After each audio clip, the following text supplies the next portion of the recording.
Alright, looks like we're all up and running. Hello, Internet! Back to doing data fights. Which, I'm down to like the 4 fights today. It's gonna be a pain in the ass.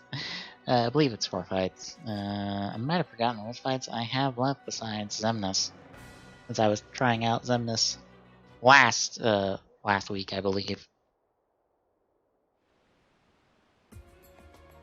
Let's see, who's left? Vexen? Yes.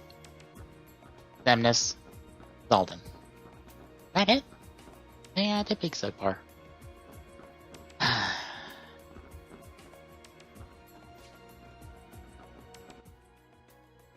Let's say, am I gonna have potions? For a little bit, yeah, for like one more fight. More or less, so. Kinda wanna beat Zaldin since we beat him last week. In the worlds and stuff, so. Let's chip away at Zaldin. He's not a particularly hard fight, I just need to not lose control of it after a while.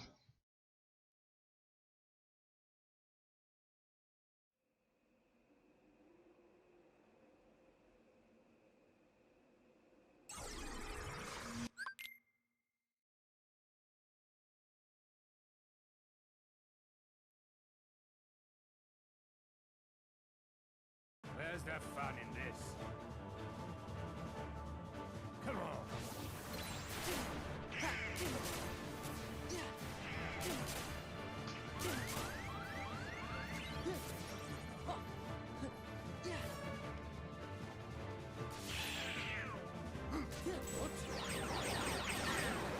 Shit. Missed the first one, that's fine.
Oh my god.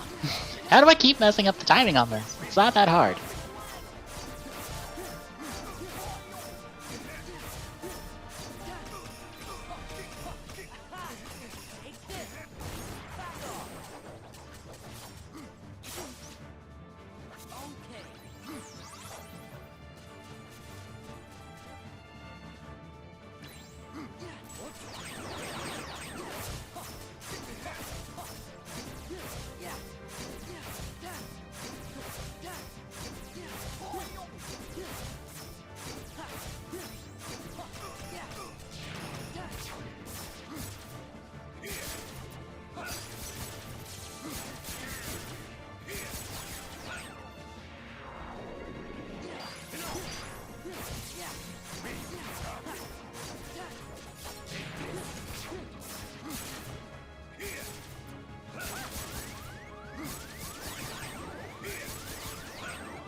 shit.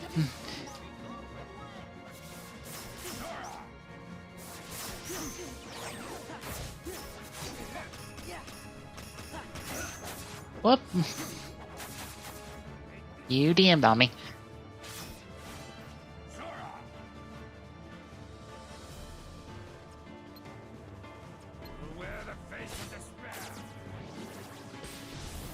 Alright, we're fine.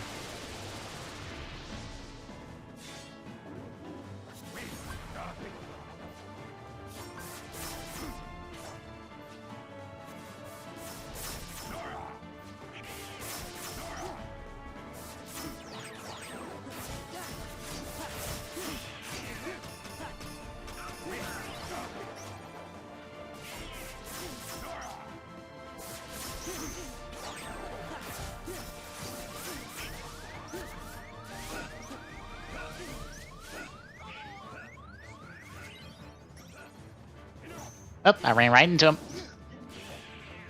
And he DM'd again. Ah, shit.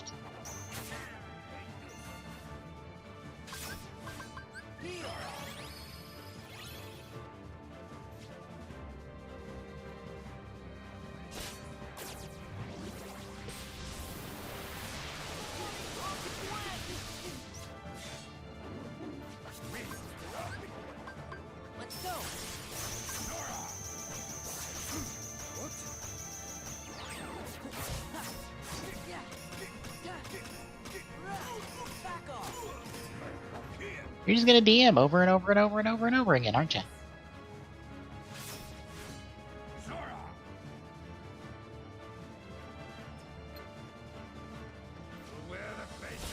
It's gonna be over here now.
It's gonna be over here.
Give me 1 second. I'll be right back.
Alright, I'm back.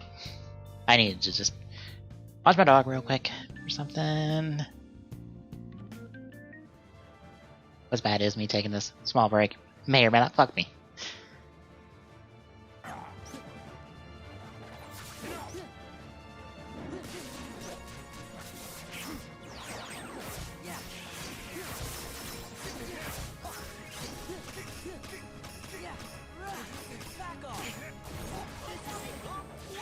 Yep, I figured you would. I knew it! No,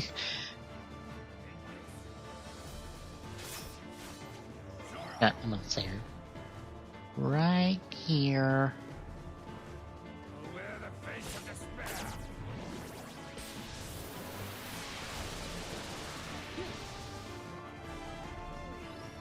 Come on.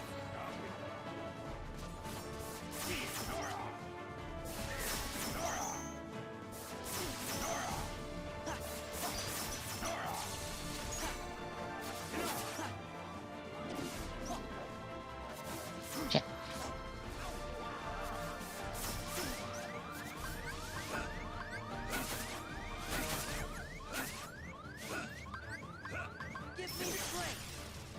I panicked. Take this. Zora. Heal. Wear the face of despair. Oh, shit.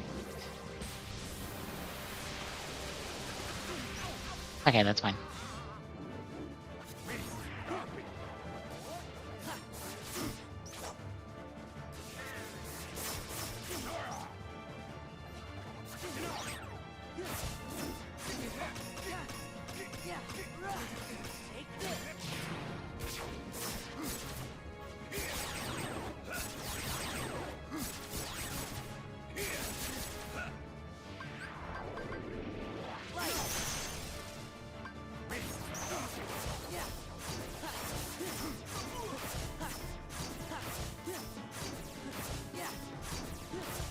I had exactly no magic to do Reflect there to block that attack, so I had to go for a Drive Form, revert, and immediately go for the jumps. Thankfully, I had the max jump so I could actually get that kill.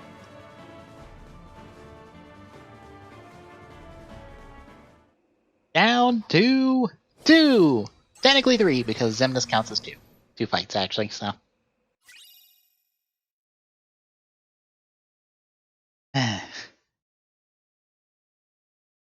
But I do get a defense boost. Yay! Well,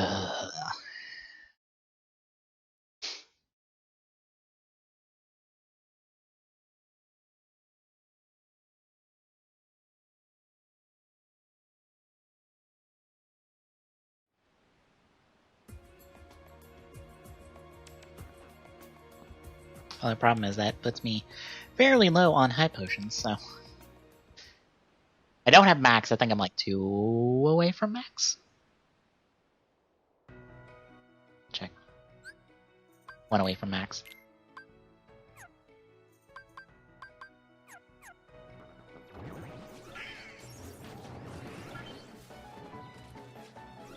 But I have to go from Ryan for high potions.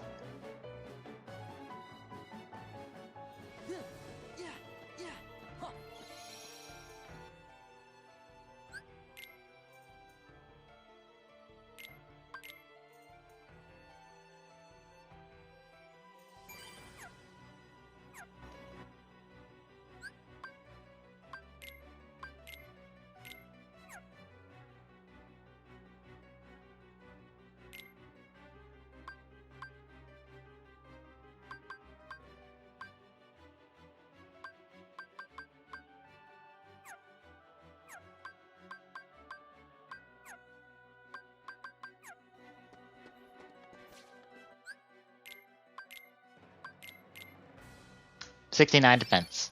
Nice. Very nice. I guess I'll grind some materials real quick. I gotta find out like how much I have.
What am I missing?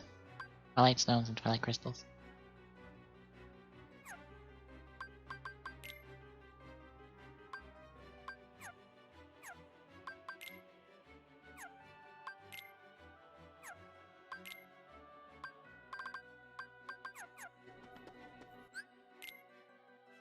Alright, I have exactly no money. No. Piss. Oh well.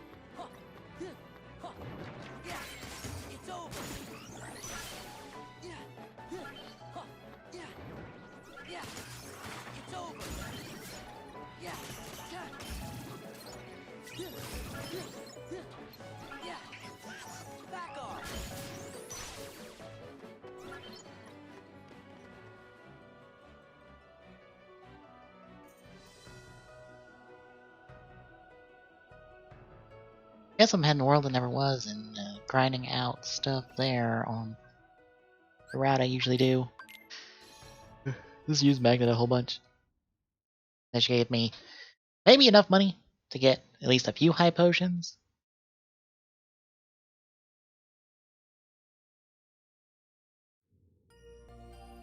Have like OBS and like Discord froze up real quick for a second. I don't know what happened there.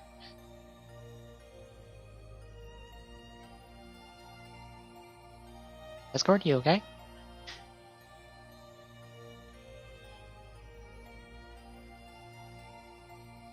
Discord, I don't think you're okay.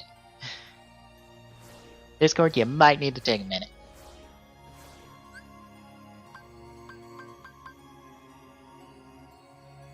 As I remember, put Magnet on customization.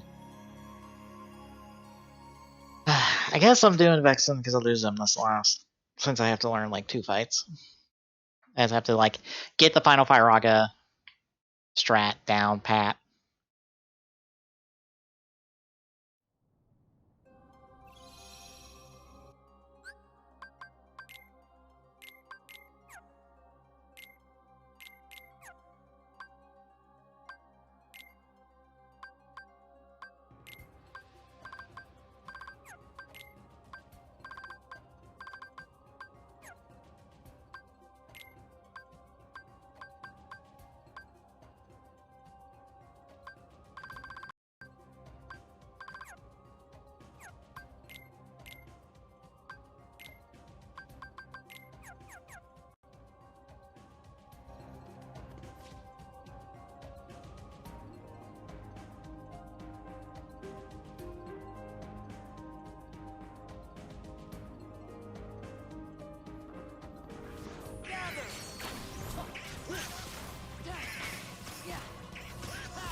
Probably get a lot of dense materials out of this, which won't be super helpful, but oh well.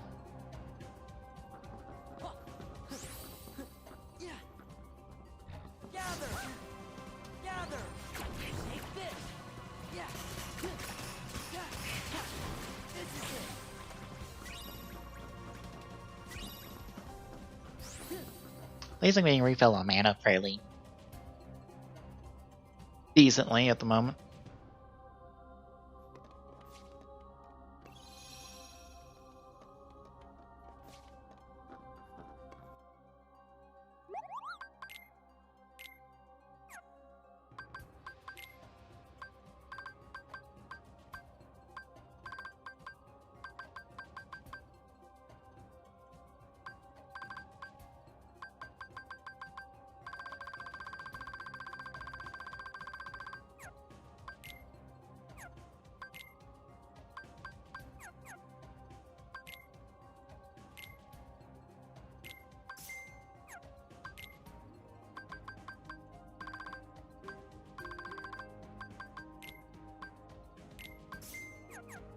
There's 2 high potions we need. We need about 2 fights. Or no, 3. Yeah, 3 fights full.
Here's the Twilight Gem.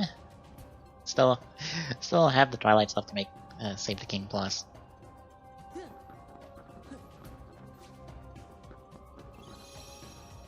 Which they might be beyond here, because I don't think these areas have enemies in it anymore.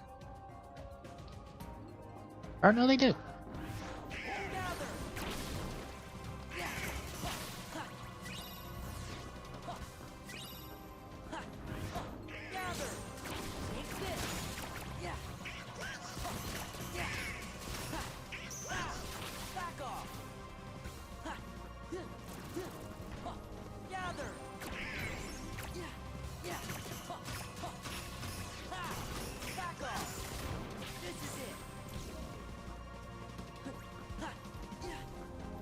Anyone else? No? Okay. Back out from here. Check Luxord's room. Anything there?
No, no, I'll hit the Cave of Remembrance.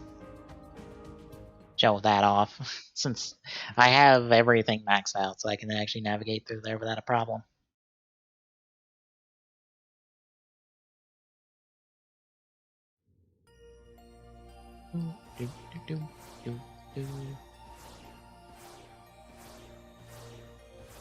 Oops, I bypassed it completely.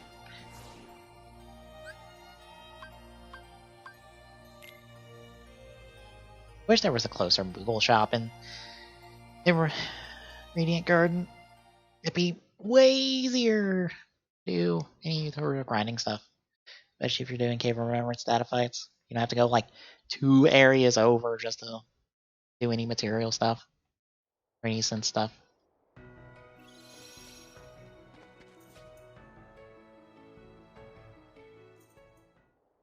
Hello. Hello.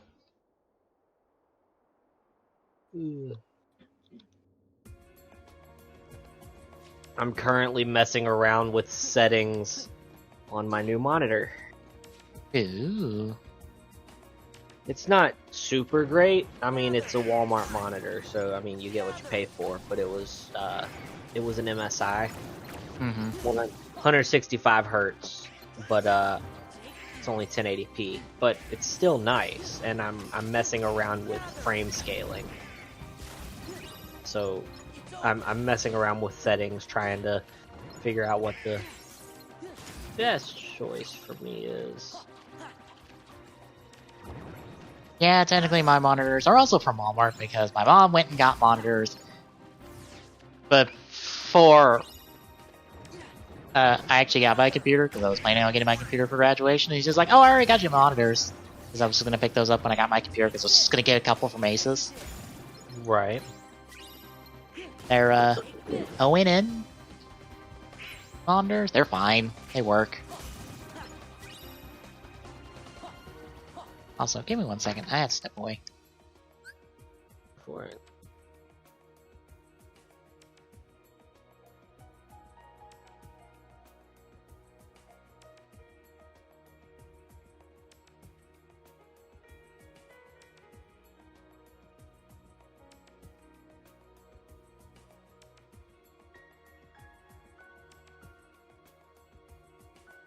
It's really weird to everybody listening. It's basically stating in the startup menu where you choose between online and story mode. Fraps is stating that I'm running at 2,000 frames per second.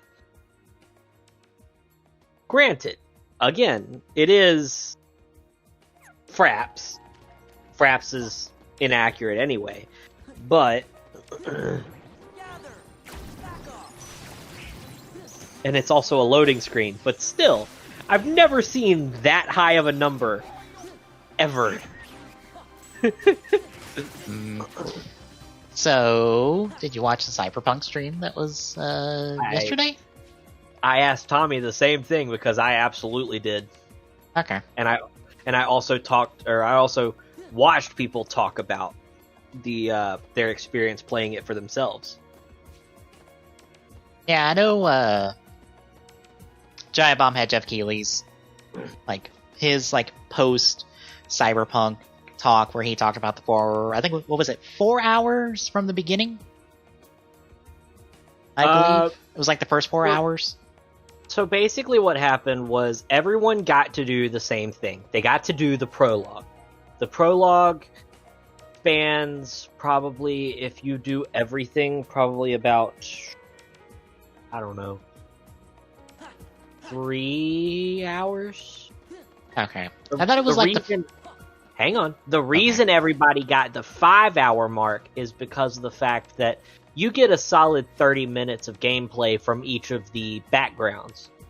So you've got your Corpo, Nomad, and Street Kid. So that's a good hour and a half to 2 hours just in content for that alone. So that's where they were getting 5 hours from, is because they were doing more than just the story they were doing. They were literally going from the very start of the game and doing the whole prologue. The prologue is technically spoilers if you're trying to stay as far away from any kind of detail in Cyberpunk, which I don't understand why you would, because again, this is the prologue. 1 second. But basically the prologue ends when Jackie dies, and at some point at that point you're thrown out to die as well. That's. I assume that's where Keanu Reeves' character, whoever the fuck it is, picks you up and you go from there. Bingo! Johnny Silverhand. Johnny Okay. Silverhand was actually, for people that don't know anything about the pen and paper, Johnny Silverhand was a huge character in the pen and paper Cyberpunk 2020. And another funny thing, when the game Cyberpunk 2077 was first being made, they did not plan at all on dealing with dealing with Keanu as much. Originally, Keanu was supposed to be there. He for one, he was not supposed to be as big of a character as he is now. He was. They can thank memes for that, to be honest. It's not just the memes. Keanu himself came to the studio and was like, I love doing this. Can we do more? Because I would love to work more for you guys. And him being so insistent on continuing to work also got the people for other languages more work as well. So he didn't just help himself, he helped a lot of people. But Keanu Reeves wanting to go neck deep into his roles? The fuck you say? right?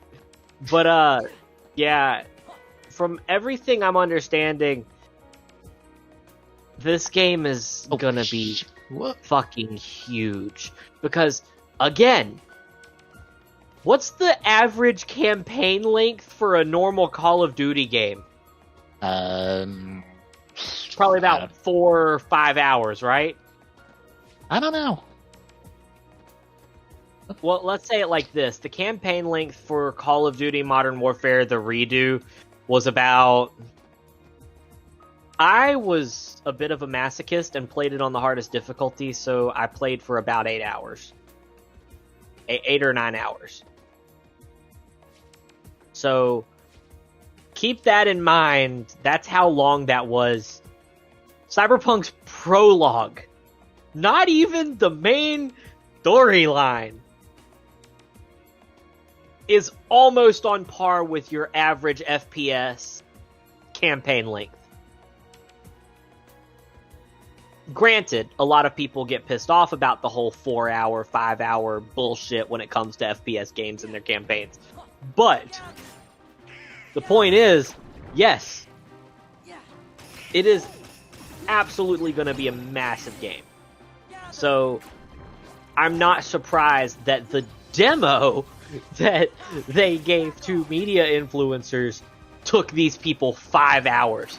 And that's not including character creation. Everybody I've listened to has said that they basically blazed through character creation so that they could play as much of the game as they could. That way there was no limit to what they could do before they finally did all they could with what they have. Did any of them talk about how they played it? Yeah. So, Paris talked about how he played the game. So, basically, if you remember from the 2018 E3, that gigantic gameplay thing that was shown at E3, that's just the prologue. And that's not even the full prologue. So that's just one of the 2 main missions for the prologue. From what I understand, there are 2 main quests for the prologue. There's the first quest, which is going after the spider bot, which is what we saw in the E3 2018. And the second quest is a quest that we haven't seen anything for, which is we're going to go try to steal this biochip, which, guess what it turns out to be? What? Yes. Guess what it turns out to be? It's Keanu Reeves! Oh. It's the immortality chip. The immortality chip is really just a chip with Keanu Reeves in it. At least if I'm reading this right. Oh, I was meaning like how they physically played it, not like how they played it. Right. But what I was getting to was if you remember the playthrough of 2018, you remember how like most of the time they were run and gun, like let's get through it. Paris talked about how when he played that mission, if you remember, that mission was very very loud. Very, very much a kill everything that moves mission. He played it. Remember when you go to talk to the Corpo agent? Okay. His background was Corpo. The main background that he played first was Corpo. So he said that, when he went to go talk to her, when she gave him the chip, because he was a Corpo agent, he had the ability to go, you have a virus on that chip. From the start. Like, he knew exactly what her game plan was. So what he said was she gave him a counter offer since he figured out her bluff with that one. He said no, she said fuck you, and then they split their separate ways. She went and disappeared, and then he was still stuck having to figure out what to do with that. And then there was the possibility, because the person who is the leader of the Maelstrom gang at the moment apparently is not the main leader. Apparently he took over when the other person named Brick apparently died. And apparently if you go through, there is a route where apparently maybe Brick can take back over if you killed the other guy. There's a bunch of different shit you can do in this game, just in the prologue. Also, I had to point out that I fucking loved that the Corpo, the Corpo storyline in the very beginning, you're trying to steal a car and that's how you meet Jackie. The fucking car is called the Erendite. Yeah, I saw a part of that cutscene. And I'm assuming, I hope you know what the Erendite is. No. Have you not played Witcher? No, I am familiar with Witcher on the outside looking in. I have not played Witcher itself. Okay, the Erendite is the special sword that the Lady of the Lake gives Geralt. Oh. Yeah.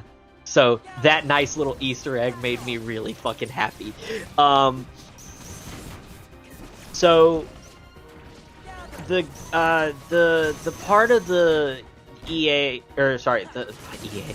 God, don't jinx. No. The part of the E3 trailer, or the E3 2018 thing, where they're going through that high-rise hotel trying to save the lady.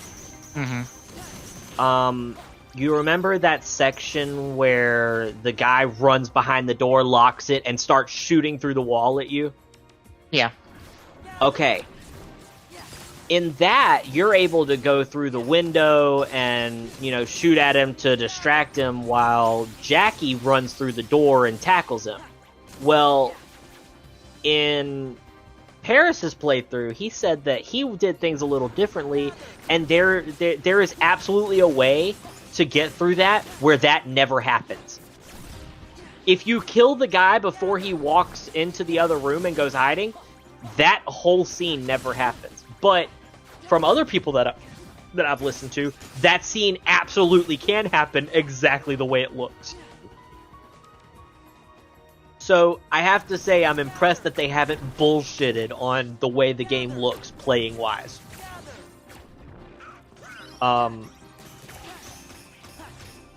When it comes to like conversation, from what everybody has said, the way you talk and the choices you make absolutely make every fucking bit of difference. nomads are kind of your the nomad background is kind of your, you know, living in the outskirts away from the big cities. You know, you're good with a wrench. You gotta know your shit. And they're kind of just that. They're nomad. They just go where they feel like going. Your corpos are just your slime balls, your typical slime balls that you think of when you think of corporate rats today. Mm-hmm. And then you've got your street kids, which are just, you know, grew up on the streets, learned how to survive through stealing or other shit, you know, just typical stuff.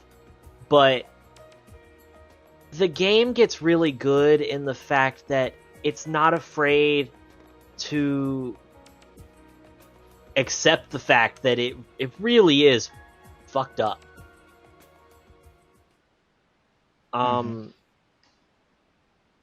Like Brain Dance is one of the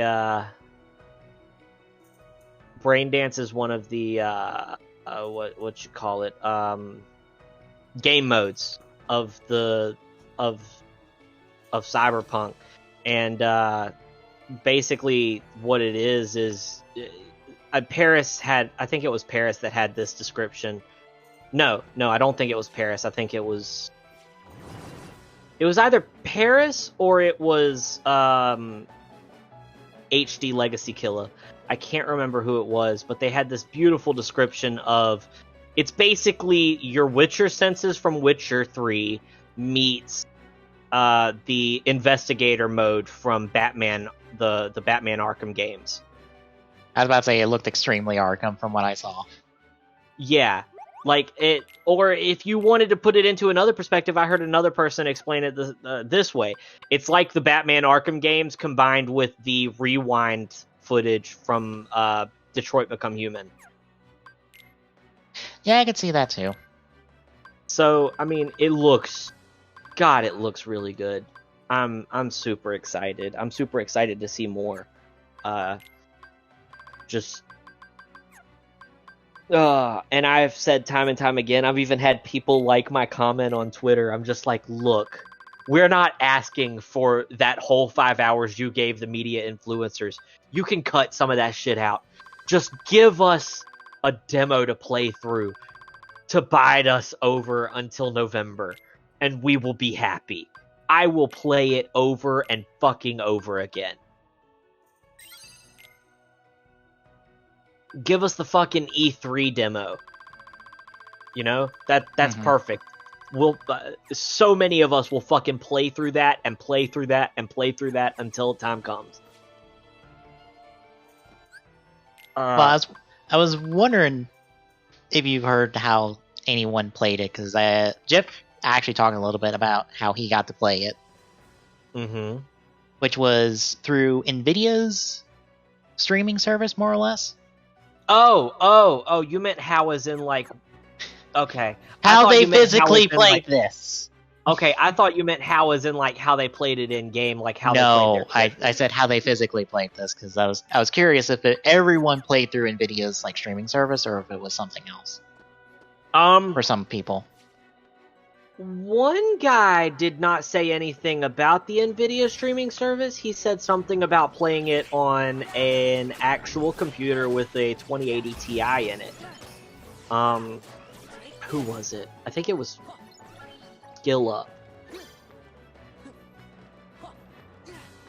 Yeah, I think it was Skill Up that said that he played it on an actual physical computer with a 2080 Ti. I don't think it was through NVIDIA GeForce Now. Okay, Jeff Keighley played through GeForce Now, so I was curious if maybe some people got to play it differently, so they got to experience a streaming version of it over a like physical install of it. If there was any like major difference. From everything I've seen, most people that have played it on the GeForce Now. Okay. I think I don't know if Skill Up, if maybe he worded it wrong, but it sounded like Skill Up played a physical copy somehow. It might have been talked about as a rig. possible. Because it would be weird if only he was playing on a physical machine. I'm like, that sounds weird. What do you mean you played it on a physical? How did they send you a physical computer with it installed on it? Yeah, that would be weird for me. That would be weird to me too. But Because I'm pretty sure you didn't get flown out to wherever in Europe CD Projekt Red is. right. But I was super thrilled with Night City Wire.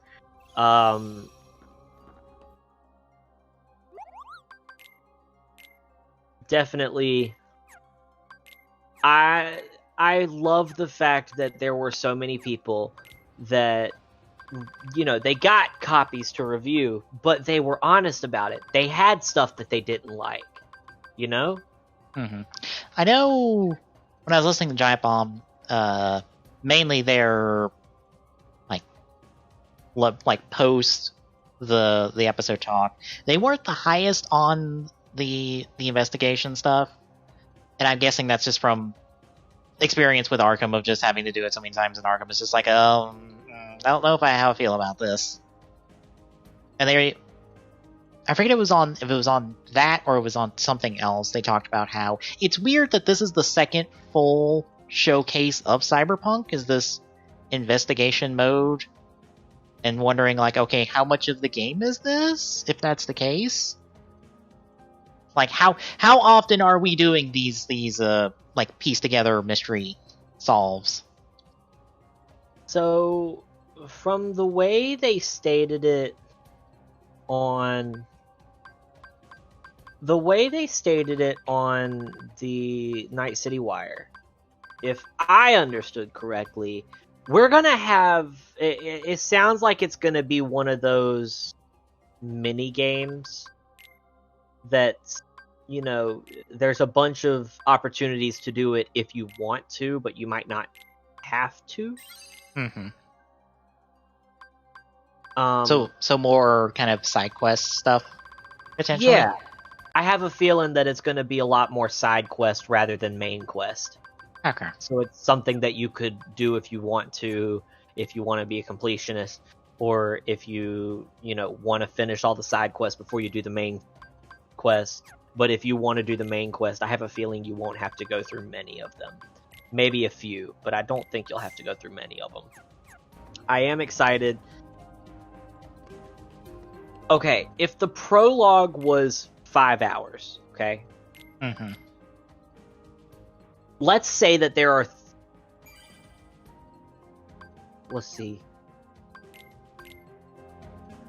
Let's say there are 5 main arcs. That's 30 hours if the average is 5 hours each.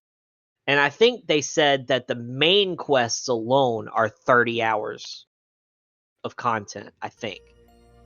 If I remember correctly, it's been a while since I talked about it, but I think when they were talking about the game and they talked about the main quest, there was about 30 hours of content. That's not including side quests, and we all know how many hours you can put into The Witcher or games like Breath of the Wild. Mm-hmm. So like roughly like A to B, no big side quest stuff, is probably 35, maybe 40, depending on like how long it takes you during some stuff. I believe so. I'm actually about to do a fact check on that to make sure I'm right. What?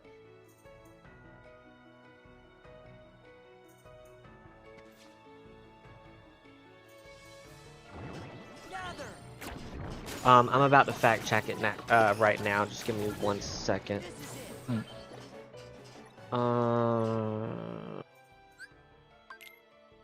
Wait, I made that's not better than Save the Queen, is it? In strength, yes. Oh my god.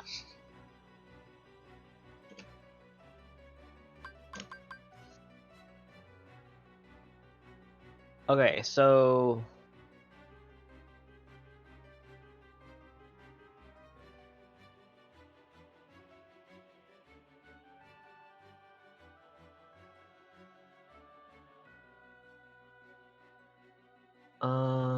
Ba, ba, ba, ba, ba, ba.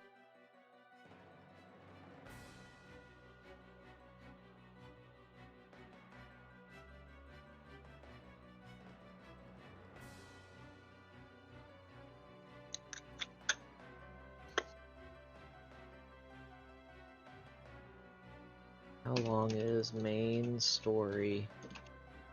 Cyberpunk 2077. Okay.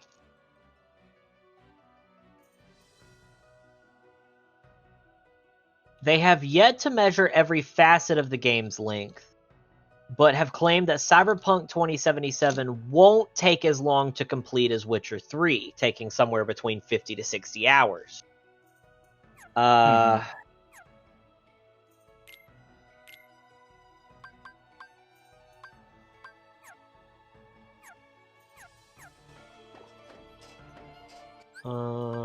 do we know? All they're saying is the main story and side quests may be a little shorter than The Witcher 3. Okay. But I think the main reason for that is you've got to think we've got a smaller area span, you know? Because, like, a lot of The Witcher 3 was just roaming the world. You know? Mm-hmm. So I have a feeling that it's gonna feel a lot more action-packed. Purely because there's just more in a confined space. So, as it stands right now, it will be a little short. To quote the developers, it will be a little shorter than The Witcher 3.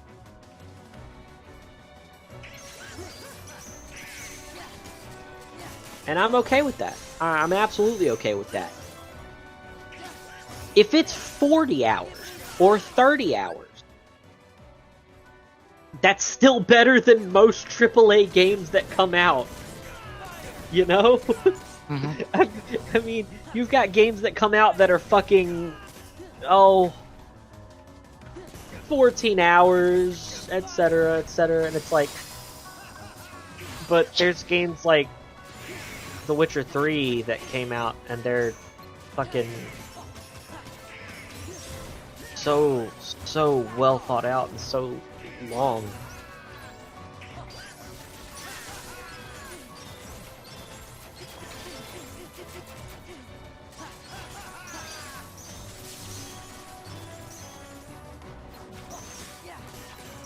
I love the fact that everyone that has played Cyberpunk has problems with it. That's the reason why I refuse to believe anything on The Last of Us 2 that's not user reviewed.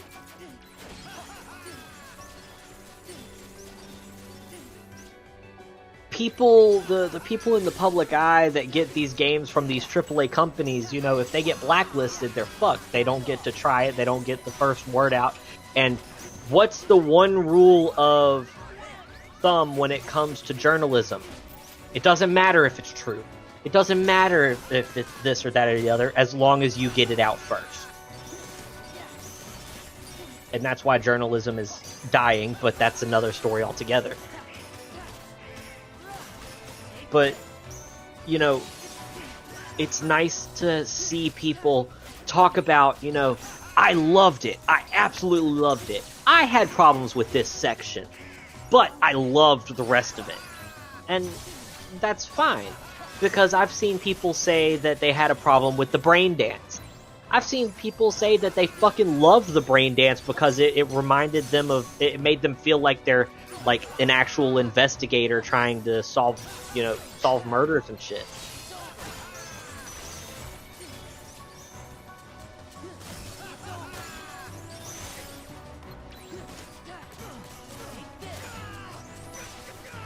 But it's something. Sorry, 1 second.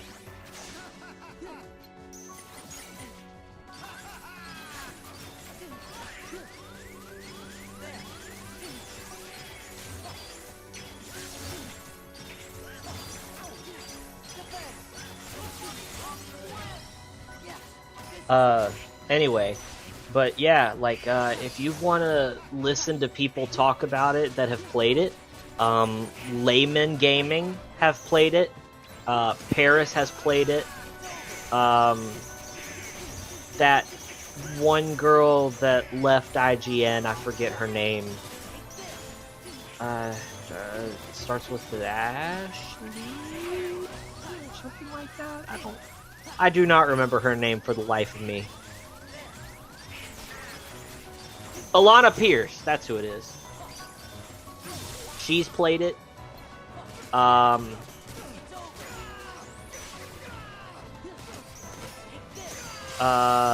Grizz Gaming has played it. There's been a bunch of people that have played it. And if you want to watch a little bit of gameplay, Paris uploaded gameplay that he played, I believe. That's, it's edited. It's not one clean playthrough. But it's... I was about to say, I think that's just CD Projekt Red's B-roll, I think. It's possible, but I mean, the ability to sit there and watch it without commentary is really nice. You're able to see everything that there is and pay attention to it, I say a lot. I just realized that. What's going on with me? Anyway. I'm really excited because of the fact that, that's not the only Night City Wire. We're going to keep getting Night City Wires up until the release. And it sounds like it's going to be every few weeks. Maybe once a month. So I'm super stoked about it. Holy shit, I got Vexen. Nice. That fell apart very quickly because I fucked up the strat, but I recovered. And somehow he didn't do his DM. How did I get a DM skip on that? He should hard DM skip, do a DM on me, but he didn't. What the fuck? But yeah, that's my view on the on Night City Wire for this week. It was extremely impressive in my opinion. It was absolutely worth watching for 45. I think it was around 45 minutes. Probably. How'd you feel about the anime? I don't have an opinion on it yet. I would love to see it, but I haven't seen anything about it. I haven't seen any, storytelling elements of it. I haven't seen anything about it, so I can't really give an opinion. I've never even heard of Studio Trigger, so I have no idea what else they've worked on. Okay, I am honestly surprised you haven't heard of Studio Trigger, because they've kind of done some of the big recent anime projects. Like... Wait 1 second. They did S4 Gridman. Never watched that. It's really good, actually. They did Kill la Kill.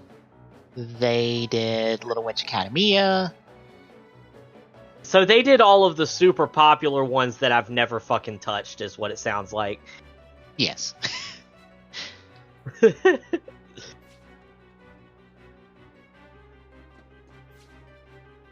Oh, but yeah, I would be absolutely willing to watch it, without a doubt. But they've done some openings for some video games. They did the opening for Shantae and the Seven Sirens. Oh, the animation work on that. I never played that many of the Shantae games. I think I played Shantae the Half Genie, or the Half... Well, this is the most recent one. Okay. Yeah, they did that opening. They did Project Cross Zone animation opening. Oh, they did the opening for Fates? Did they? I don't know. I mean, they sound like they have their hand in a good bit of stuff. I just, like I said, I've never really heard about them. I would say Studio Trigger being on this should instill confidence in anybody, because Trigger has done really good work. And having seen at least 2 of their shows, I'm like, oh yeah, they've done good stuff. Yeah, so I'm good with it. But yeah, I'm more interested in the Trauma Team comic book that they announced. Wait, what? Dark Horse Comics partnered with CD Projekt Red to do a comic book based purely on the Trauma Team from the 2018 demo. If you remember, they brought her out to the balcony, and then the Trauma Team. Oh, okay. When you said Trauma Team, I went somewhere completely different for a second. I'm like, wait a minute. Are they doing a fucking comic book series on this obscure ass series of games that I know about? No. But yeah, I'm excited for that purely because I thought the Trauma Team was one of the badass sections of the game. Because it's like they show up, they don't fucking speak other than to tell you back the fuck off.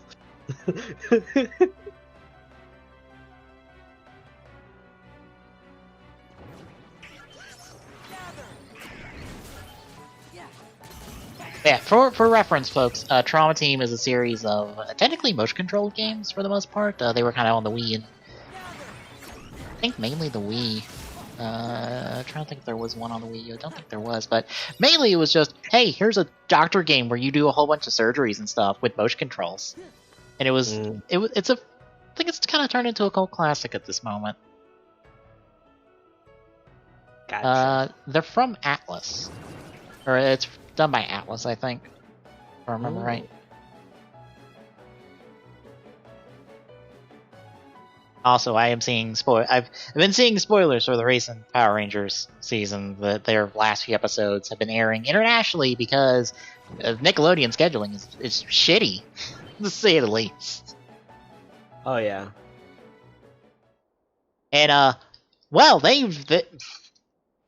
apparently Hasbro has full control of this like latter half of this season, and they are doing some flexes that I'm like, okay, is this going to be how this entire season over here that we're adapting Ryu Soldier going to be like?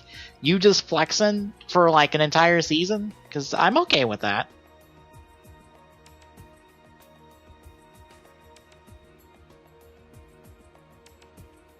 I mean, I'm not going to show these on stream because, again, these are from international, or technically a UK broadcast, actually. These aren't going to come stateside till like August. Gotcha. But when you see something like this to show you in Discord, yeah, that's a flex. That's a fucking flex. 1 second.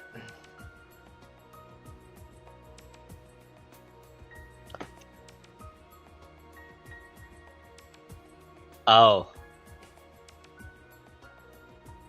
That's new footage that they shot for this. It's just like, oh, and there's reason for all this stuff being here. But I'm just like, what? You just okay, cool. Nice. I mean, they kind of had to do a brand new finale because from what I saw, it's like vaguely in spoilers. The proper finale for Go Busters they've already blown because that was the episode before this. So it's like, well, we can't use any footage from there, so we gotta pretty much make a new finale. Right.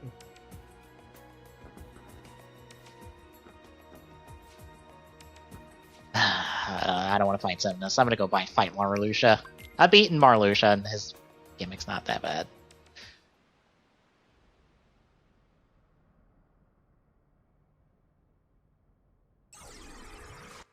He essentially puts a doom counter on you that's hit based, that's equal to your level. If that hits 0, you're dead. He doesn't do that much damage, actually, so.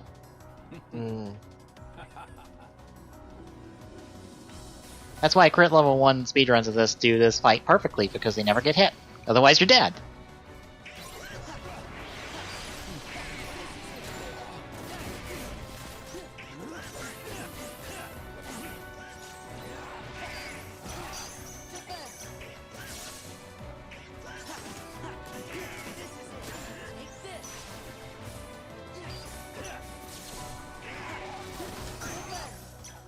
Missed the last hit.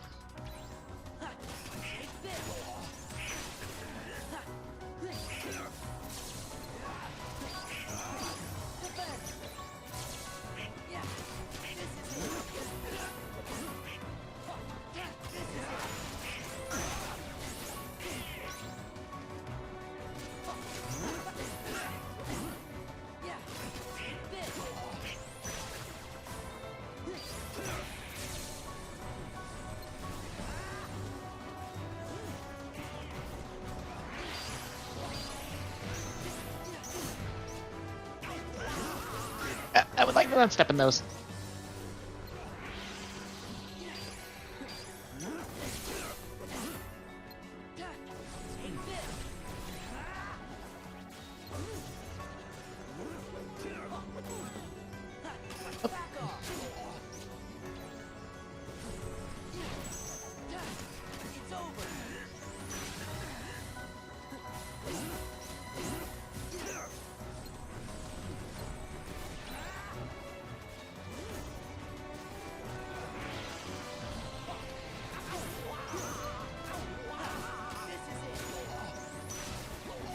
I do have to say I love the fact Angry Joe did did his own impressions of the Cyberpunk Night City Wire, and he was like, "I'm so upset that no one came to me to play the game."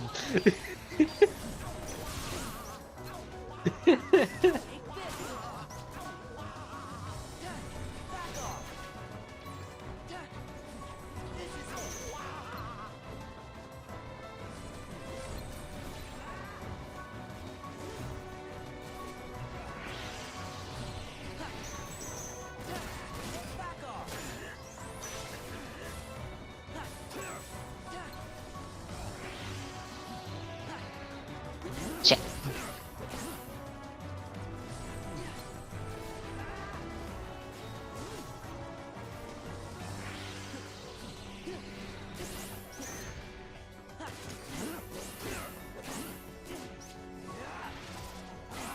Damn, I gotta get that at some point. Because my counter's running low.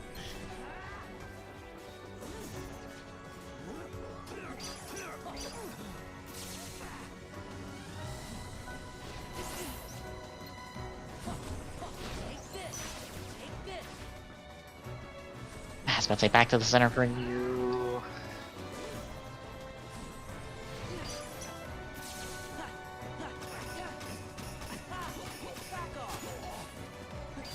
I really feel now. A lot of people are worried that the hype isn't justified for Cyberpunk, but like,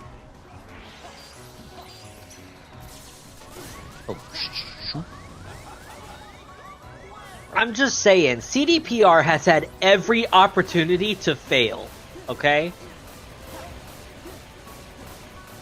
E3 set some high expectations. This could have been their absolute you failed, because they let people play the very thing they showed at E3. So they could easily have had people come up, play it, and then it not be the same as it was in the E3 trailer or in the E3 gameplay reveal. And they could have been like, "You lied to us. This is awful." And people could have, just been completely dead honest, and boom, marketing goes down immediately. But people are fucking praising this game.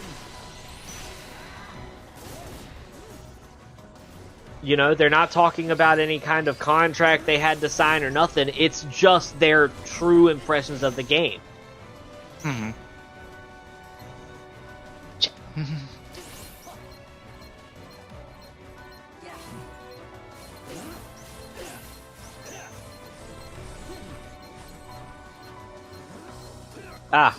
That's one of the things that a couple people have said is, if you remember when you first stepped down onto the streets and how populated it is, they said that it's not quite that populated when you play through it. That's the one thing that they noticed that was different from the E3 reveal, was that there aren't as many streets, or there aren't as many people on the streets, but it still feels alive. It still feels like there's people here.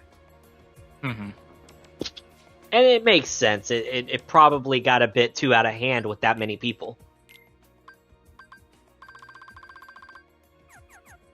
Yeah, okay, this is probably just me from an engineering background, but anytime I hear someone be like, the scope of this game, and I'm like, okay, do not ever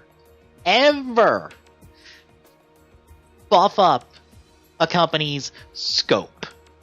Because buffing up a scope means that they might be inclined to go into feature creep. Feature creep is very bad, especially for budget. You have to rein in scope. Scope has to be manageable. It can't be out of hand. Right, absolutely. But I have to say, even with that case being said, I have to say there are some companies out there that can handle that. You know? Right. CD Projekt Red, as much as I'd hate to say it right now because of the latest controversy, Naughty Dog, Rockstar, even though there have been some complications with Rockstar in the past with certain, areas and, controversies with crunch and, overworking.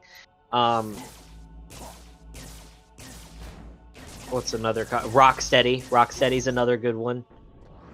There. Alright, I gotta get the opening for this. There are a bunch of companies that they can handle it. So scope, the whole scope thing, it all depends on whether the company is reputable. If you talk about scope with someone like EA, you're literally setting yourself up for failure. Or I say EA, but I'm talking more along the lines of BioWare EA. Yeah. Also, just not every game needs to be the scope of Cyberpunk. Oh, absolutely. That should never be the takeaway. Please, no. Please do not hype up scope. No. Scope is relative. Don't start with that. Please. Absolutely. Personal nitpick. But I think Cyberpunk is CD Projekt Red's step into a new category. Like, I know that it's still an RPG, but this is different. Every game that they've made beforehand has been Witcher. It's been, old school, medieval, fantasy type melee. This is stepping into the FPS genre when they have been a third-person melee company, So it's a very different genre, and I think they're doing really well with it. And other people seem to fucking absolutely have faith in this now because of what they've played. If you want to see someone answer a bunch of questions from people, I recommend going to Paris, Parris, on YouTube. He did a whole Ask Me Anything that streamed for a fucking hour, where he just talked about how he felt playing the game. And Paris is one of the ones, I will go ahead and warn you in advance, he's the one, he's the only one that I can think of. No, maybe it was Skill Up, I don't remember. It was either one or both of them that didn't care for the brain thing mode. Ow! The investigation mode.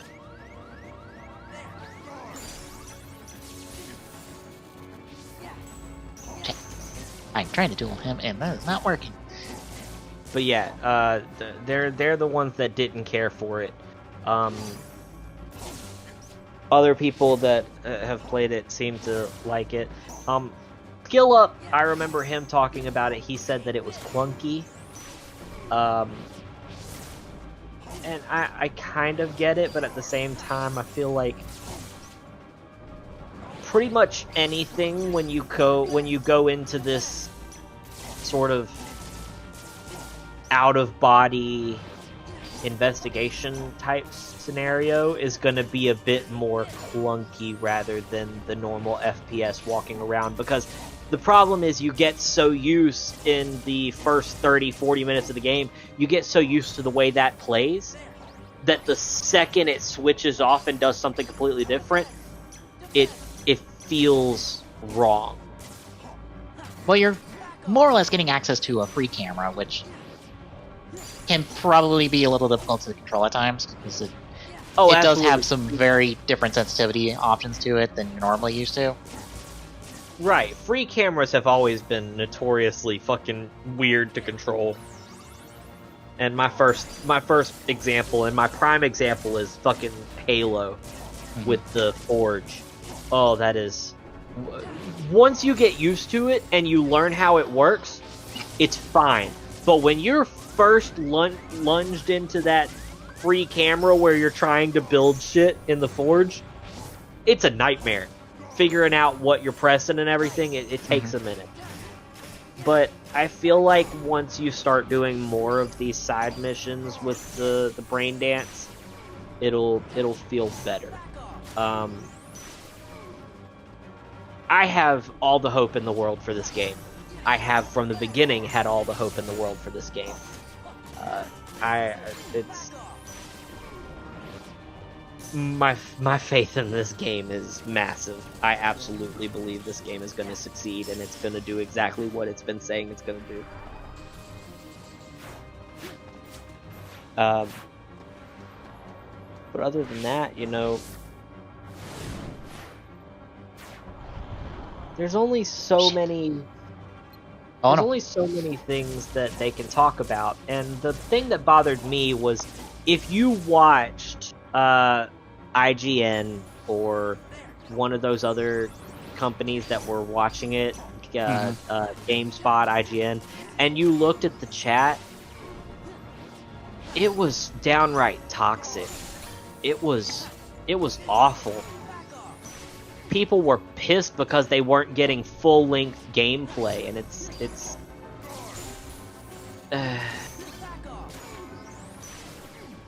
while I kind of understand, I also sit there and think they have more to show than just gameplay.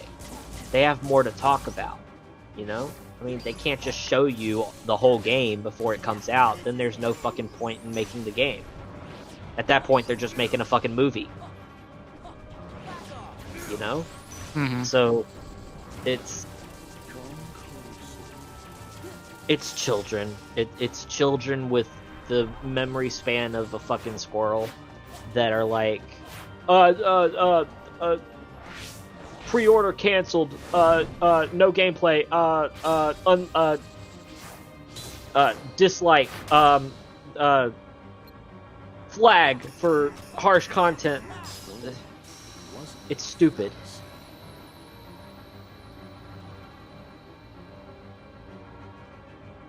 It's ridiculous that people actually spend their time just trying to be trolls. If you're looking for more well-known people that have played it, the guys at GameSpot have played it, I believe.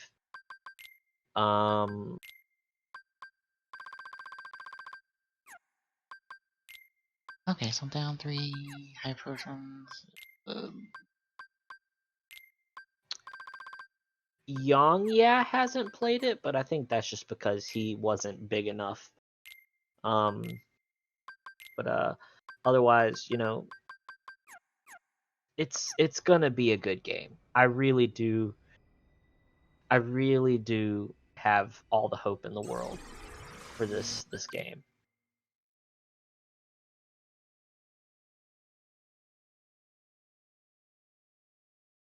Don't mind me. I managed to get through first phase Xemnas, so now I'm on Final Xemnas. Oh yeah.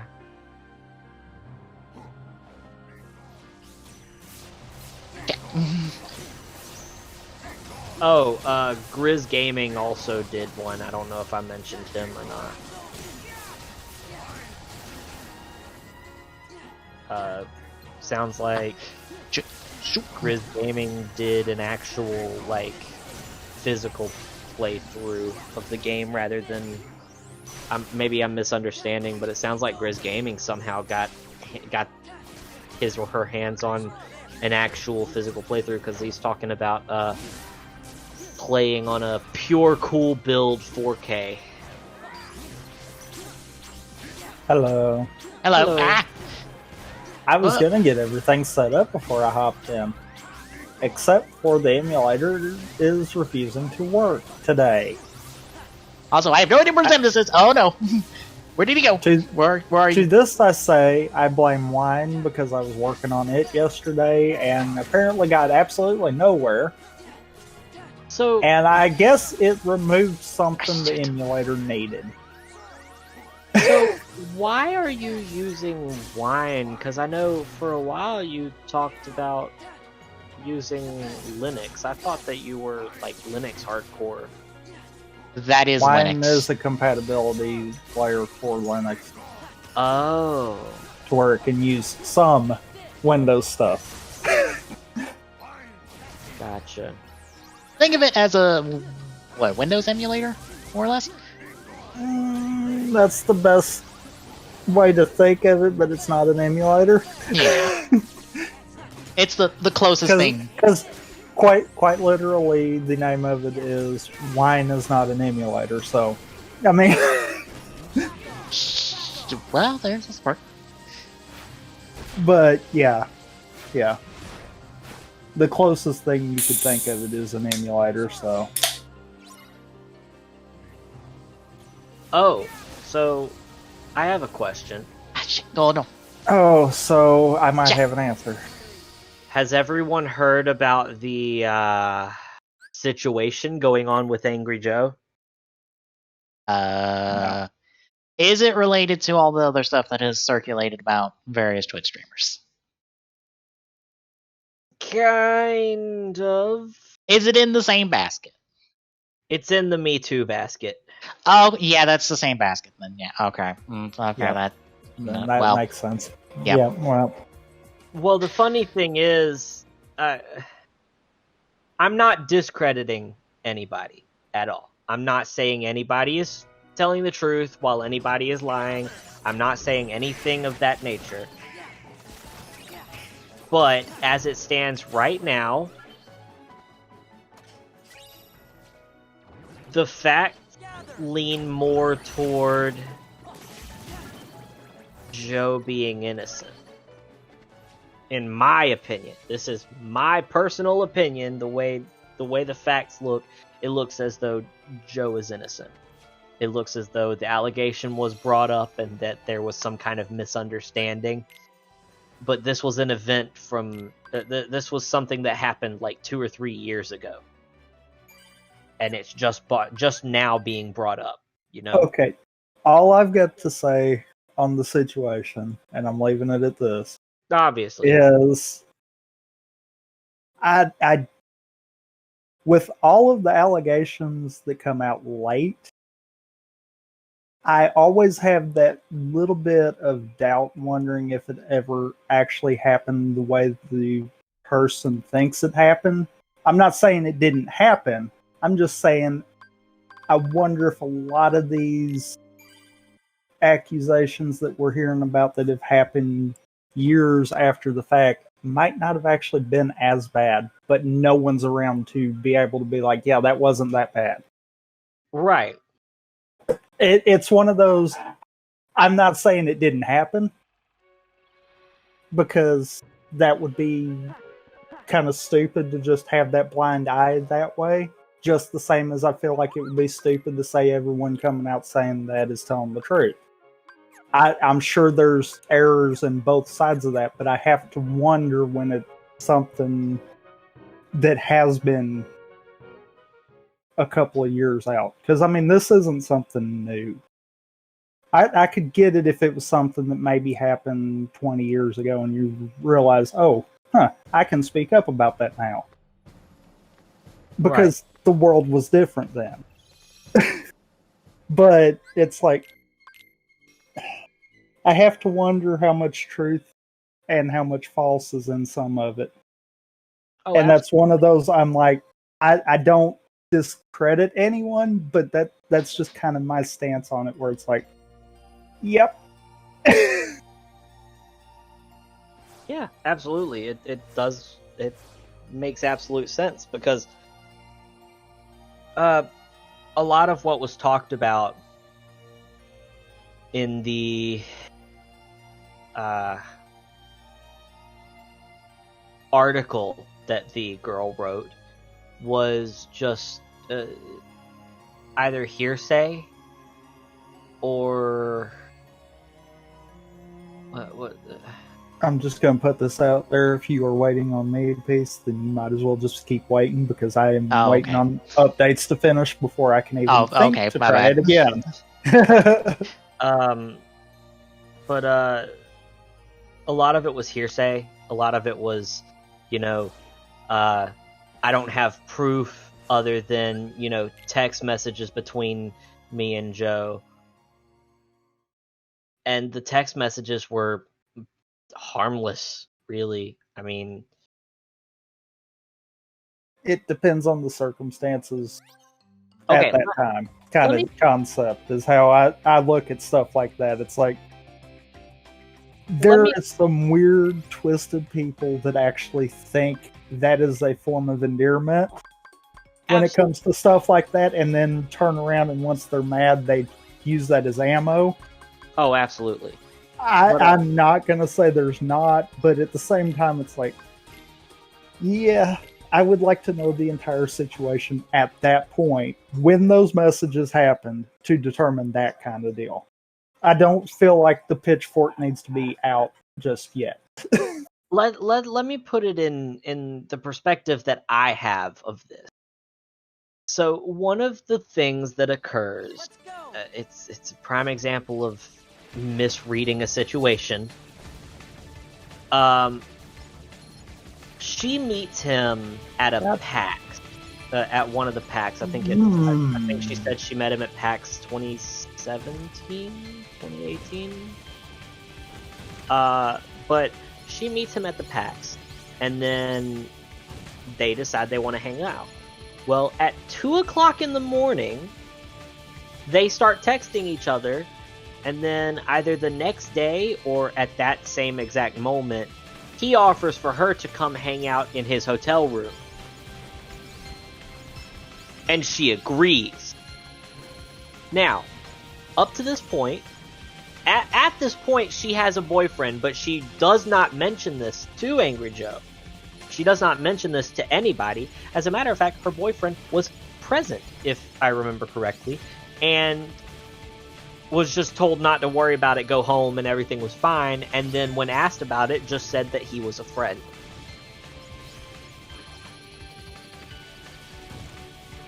I'm not putting any blame on her, but I do think it was a bad decision to do that. Because, in Angry Joe's defense, as a guy, when you invite someone to your hotel room that you've known for all of one day, what is your first thought of what that person's motive is? That person that invited. What is that person's motive? 9 times out of 10.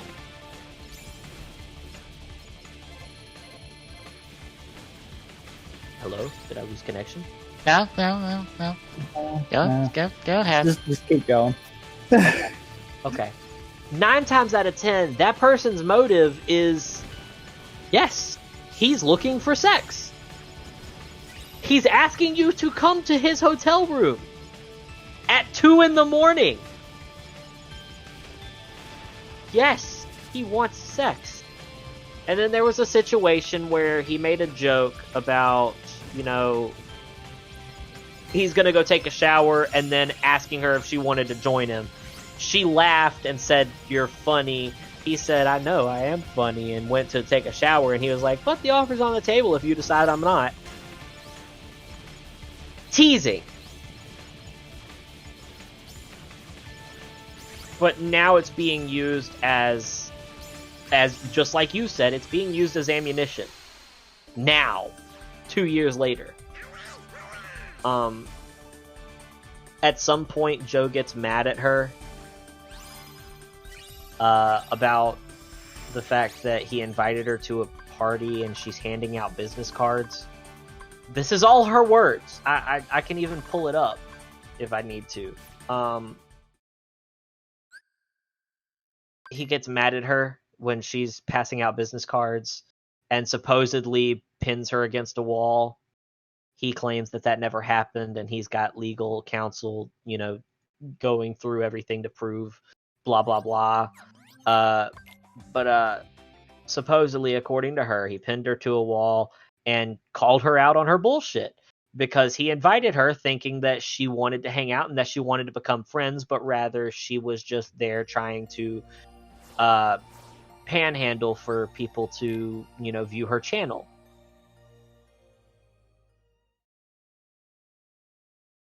So it's there's a lot of shit going on here lately, it seems. It gets a bit hard to follow everything anymore,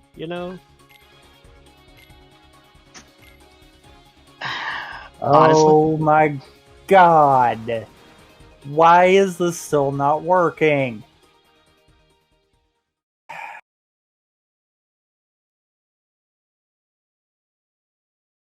Sorry. I was about to say, give me a minute. I'm gonna have to pause the game real quick because I just got something to say. I mean, Okay, like I said, I'm not saying either person is right or wrong because, again, we don't know the full detail. But of everything that's been shown, most of which has been shown on her part, something seems fishy to me, personally. So, please don't assume that I'm just saying that she's wrong and that, women shouldn't come out if something's happened. I'm not saying that at all. If something happened to you, absolutely come out and speak to the right people. Something needs to be done if you were truly, wronged in that way. But if something starts happening and something is questionable, and you notice that something feels wrong, start finding little tiny ways of showing proof. I know that sounds stupid, but the way our court system works, sometimes without proof, smoking gun evidence is all that's left, and smoking gun evidence, once it's gone, it's gone. And a lot of women don't come out until way later, and then by that point, the smoking gun is gone.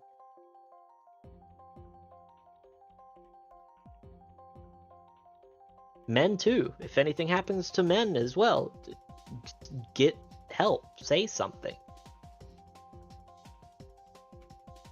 Also, I may or may not break everything, so just give them that fair warning here.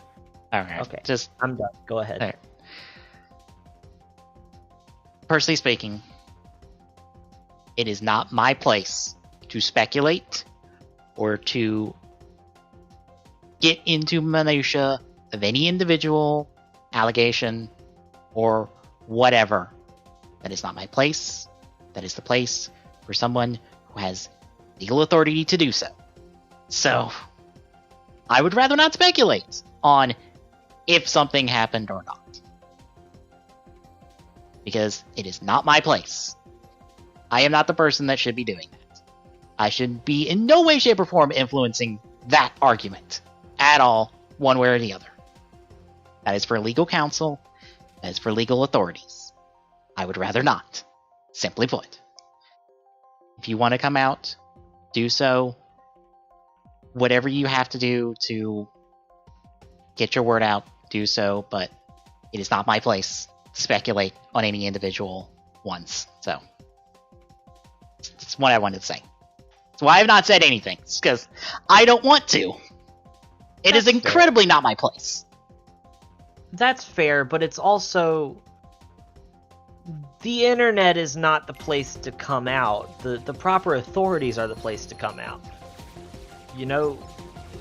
If you're gonna come out about something serious like that, that's a criminal allegation. That can ruin someone's career. But the problem is nobody really fact checks. Ever. So the second someone comes out with an allegation, true or false, especially on the false side, the person that they made the allegation about is ruined, at least to a point. If it's even semi-believable. So, Okay. Coming out on a place like Twitter is just not appropriate, in my mind. Okay, here's the problem. Problem is, a lot of people in that position do not feel safe coming out to legal authority. Because, and statistics prove this, those types of cases are not taken seriously by legal authority. Incredibly low priority for legal authority. Most people don't feel comfortable, especially if the person that is the accused is in a higher standing or higher power that very easily can make this go away. That's fair. I mean, I'm For some of these not people, arguing that. coming out in a public venue in a group like what has happened is the only way they feel safe in talking about this, which is fine. At the end of the day, truth has to come out one way or the other, hopefully, even if You're it has not- to be public like this. You're not wrong, but my stance on it is legal action needs to be taken. It doesn't need to be purely social action. Right. If something like that is happening, it needs to if you're going to post it online, you don't just need to only post it online. You need to take legal action too. If she has taken legal action, fine, but as of right now, it seems as though all she wanted was to post her story on Twitter and then disappear. Which, Right. by all aspects, is defamation and slander if it's at all false. Even a slight part of it, if it's false, that is, by all standards, defamation and slander. And that's just as illegal as what she's claiming Joe did. Not trying to interrupt, but I will be right back. I'm going to try to restart and see if this fixes it. If not, I don't know. Go for it. But by all accounts, that is just as illegal.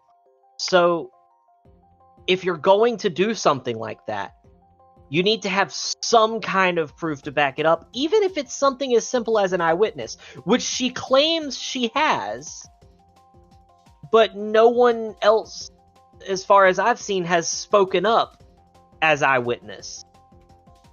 And if that's because they're going through legal advisory, fine. But the problem is, the only person that seems to be going through legal counsel as of right now, as far as we know, is Joe. Which, again, makes him seem like he's the one that's being wrong in some way. Yeah, just And I understand the not feeling safe around. A police report is a police report. Whether it is filed and then ignored, or filed and something is done about it, once you have that police report, once that's there in the books, that is evidence in the future if you ever want to take this to court. Without trying to keep forcing the law to do their part, you can take this as a legal dispute rather than a criminal dispute. A police report is a police report. If you believe you were wrong, go to the police. If nothing else, at least to get the police report. As stupid as this may sound, it works the same as, say, a car accident. Let's say it's a fender bender, and the person says that they'll pay for it out of pocket. You still need that police report just in case they change their mind at the very end and say, "Oh, I'm not paying for it. You're going to have to pay for it yourself." You have that police report that proves that they are at fault. That's the whole point of our criminal system.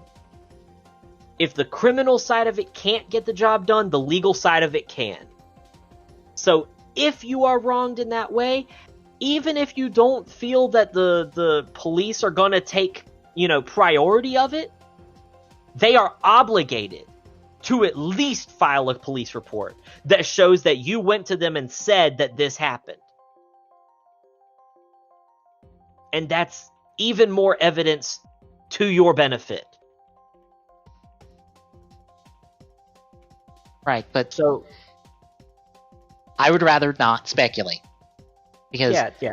these allegations can be far, far, far, far worse than what you're talking about. far worse and incredibly traumatizing to the victim, which is why I don't want to speculate on these matters. I don't care who said what. If there's no evidence or some evidence, I don't want to speculate about it. I don't want to show siding with one side or the other. I don't care. That is your prerogative to do what you need to do. It is not my place. So that's it. It doesn't matter what Joe's case is. I don't want to speculate on it. Because it is not my place to speculate on it. Okay? Is that good? Mm-hmm. Okay. Just We'll agree to disagree on that one.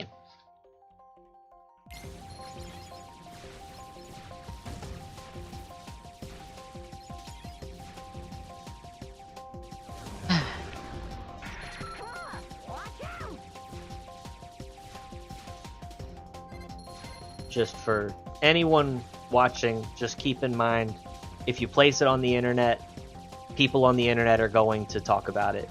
Opinions are going to be formed based on the information given. That's just the way it's going to be. Some people choose not to. Some people choose to.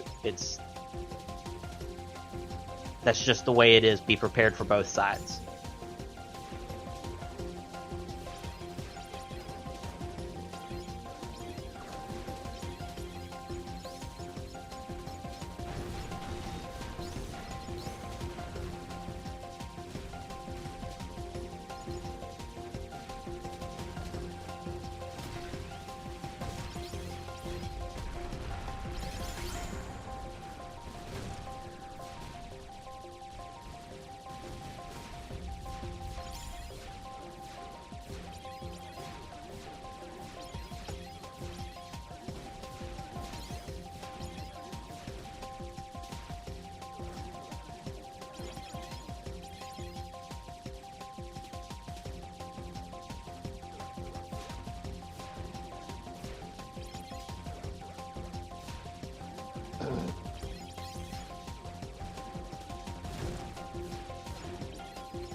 this wheel. Can we skip this wheel? No. Oh, got it.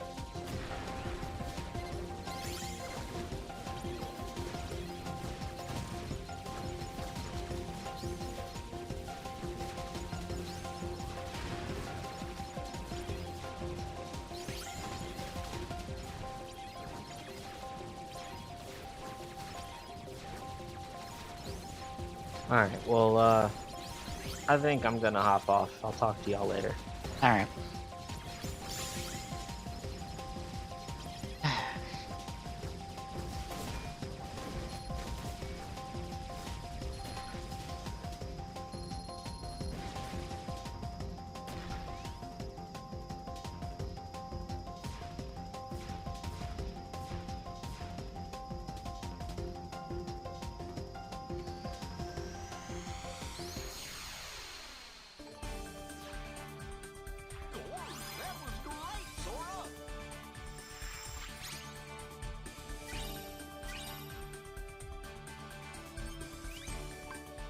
Guess what decided to work? Did they work now? Yes. I might have unloaded a little too much there. I mean, it's stuff that needs to be talked about. I'm not gonna say it's not. Right, just I don't. Fox point of, you know, and really it's not just this, it's everything. You don't go to social media with the petty garbage. And I'm not putting light on this. I'm just saying he does kind of have a point there. Yeah, that might be a step, but that shouldn't be the only step. Mhm. And I feel like that might be the problem that, honestly, the world has kind of wound up in. Where we all have a problem. So we go to Twitter. And it's like, while that's a step, that's getting your voice out there. Perhaps you should do a little bit more. I feel like for some of these people, this probably is their only way, because maybe they have tried. Maybe they have tried stuff, and it's just not there because no one's looked into it. That's why I say I don't want to speculate about specific cases or allegations or any of it. No, Right. It is not our place to talk about that. Those are legitimate legal accusations and stuff going on. It's not our place to side one way or the other or to speculate one way or the other. No. No. That is not our place. If you think it's your place, unless you are legal counsel or legal authority for this case or for either party, no, shut the fuck up. Simply put, you are not. You are not involved in this case. Shut up. It's not your place. No,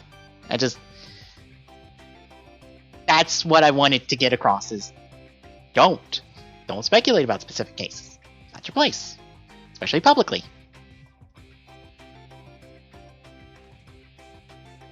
That's one of those, like I said, to a point, I have to wonder how much of it is as bad as they're saying it is. I'm not saying the stuff didn't happen, because obviously it happened to some degree. Otherwise, why are we even talking about it? Yeah. But it's one of those I have to wonder too, because human nature, you blow stuff out of proportion when you're mad. I have to wonder how much of it's that. Not so much that I'm discrediting anyone. Yeah. Because, yeah, it obviously happened, or you wouldn't be saying it happened.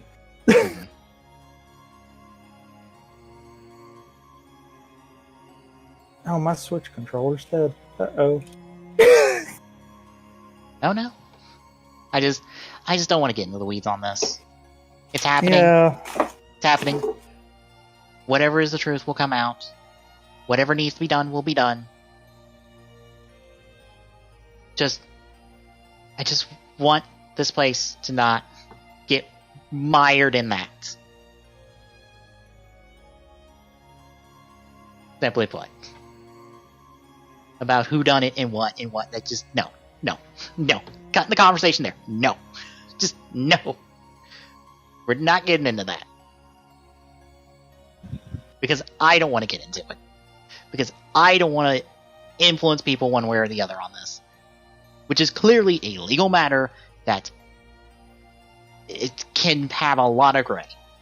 And a lot of just things we won't know, because when you get into the legal court, guess what? We're not going to know the details on it. So.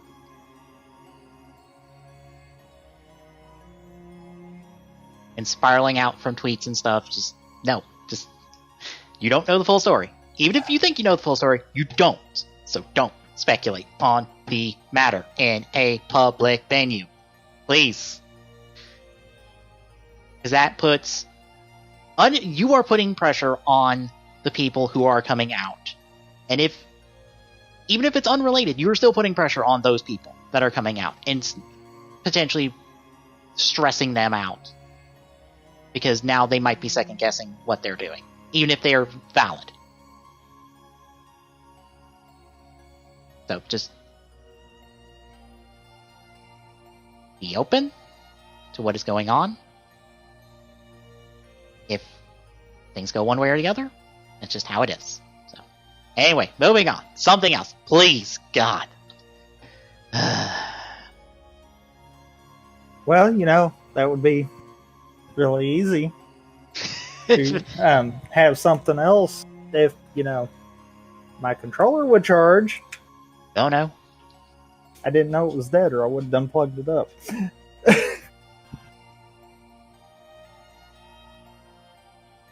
I feel like I've got a USB hub that's just trying to die on me because that's what it's acting like.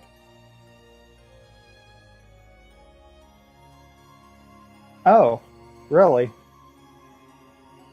Oh, what? Can we not? And so you did? I think it's dead. Huh. That's not Did good. you know that little orange light that comes on the top? Yeah. When it's charging? Yeah. Mhm. Yeah. Yeah, I don't have that. Sometimes mine doesn't do that. When I plug it in immediately, I have to unplug it, plug it back in, and it will be fine. I'm fixing to probably make a mess of everything. Maybe not. I'm gonna see if it's the cord. Yeah. Also, Well, the good news is it's definitely the controller. Yeah. Bad news is the controller's still not wanting to turn on, so... that's not good. But, over on Soda Pop, Frozen Stratos did the news breakdown for the Soda blog from this week with 02 and Tsukiyomi. And you pointed out, hopefully, hey, Discord did the right 50-50 on it. But, pointed out how we got the attached caliber, nice and, like a nice big large version of it. Now with the 02's release. Unfortunately, Progress Hopper Blade, not so much. It's probably not the best angle-wise to see the proportions, but you can kind of see, yeah, we kind of need a larger hopper blade.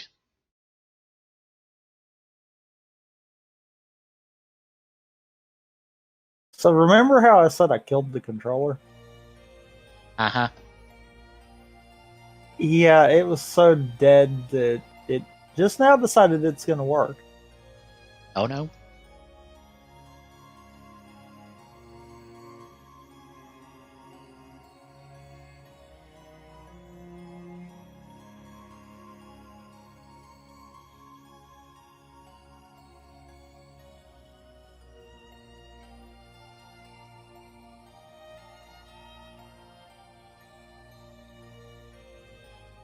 Okay. Dashboard's updated. Yay. Side stream's been going this whole time, by the way. Yeah, I've got it up. I was waiting on the title and stuff. Granted, I don't think I really need to. I just need to grab last week's title and Whoa. Back plus one. up. Dude, no, whoa. Started mashing buttons. Were you about to start another new game? Apparently. So are you taking the reverse handicap on this? No. Aw, do you not want to go through Roxas Town again? No. Never again. Oh,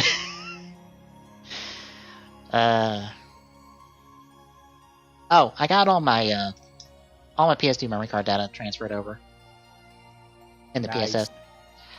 It takes... I kind of walked through it a little bit before I did Ratchet and Clank yesterday. I probably need to show the programs and stuff at some point, but it takes like 3 different programs to do this.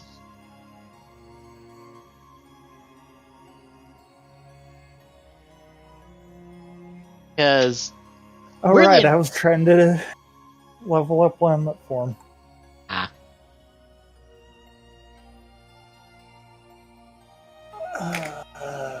I don't really want to do that now.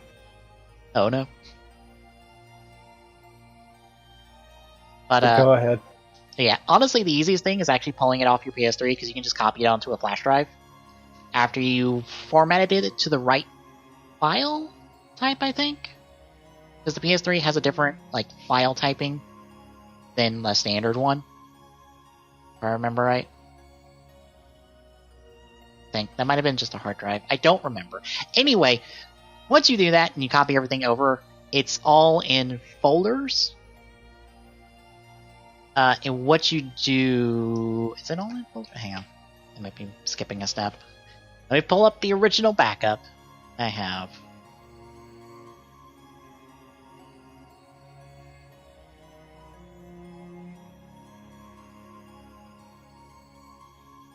Oh no, they're in PSV Vitals.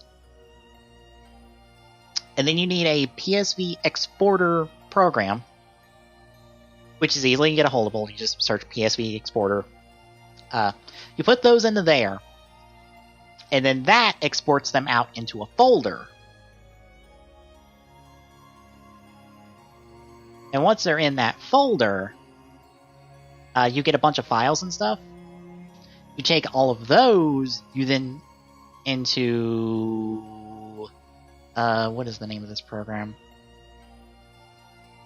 If I can find... I guess I'm just gonna go down real quick.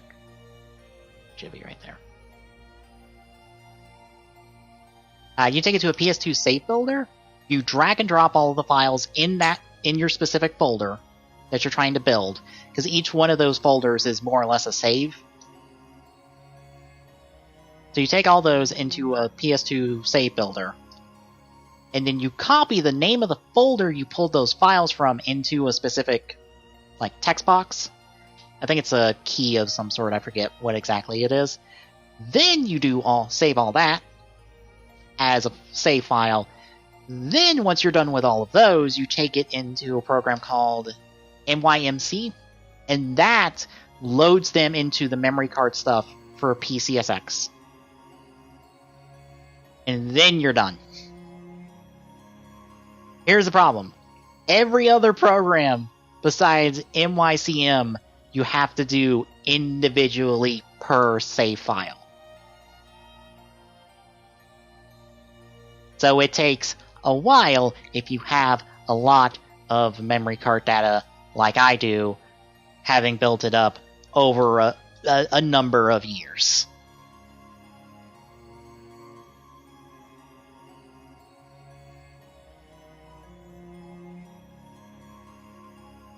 So it's a pain in the ass, more or less.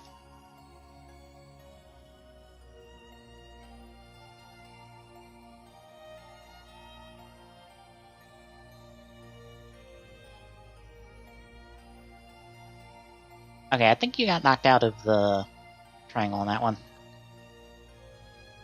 And you missed the command on that one. Yeah.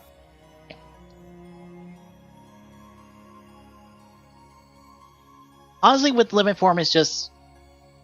the best advice I can give is just do Sonic Rave or... I can't remember all the names of them. And I'm not in a world at the moment to look them up. But yeah, just do like the first two and just mash out triangle once you see it appears. Just mash it out until it's done.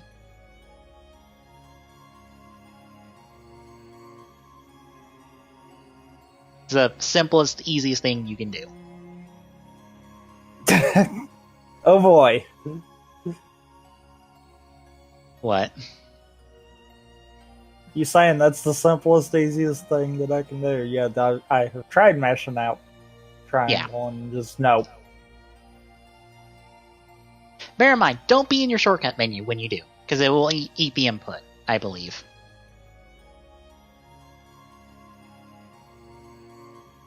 That probably would have been helpful information right there. Not Yeah. gonna lie. I thought maybe at this point you would have picked up on how, yeah, I don't want to be in my shortcut menu when I want to do a move. Well, I didn't realize that actually ate it, because, you know, I usually am not in the shortcut menu when I'm doing that. True. Also, I guess we're just going. Yes. Okay. I didn't realize you were transitioning over. No, I hadn't even transitioned over to the title card to set up to transition back. Oh, I was just going. Okay. Well, just go. Because we were behind, and I'm a little aggravated, so I need stuff to beat in the face. Don't worry, you get the Coliseum unlocked once we're done with this world, so you can beat up all the people if you want. Because the Coliseum has two. I think we get 2 cups unlocked. once we're done here, maybe? It might only be 1. But you get 4 cups unlocked, and then you have to go all the way to Hades to do all the Paradox Cups. Hmm. And I don't have the 4th one unlocked because that requires something I haven't done yet, maxed out. I don't remember what it is.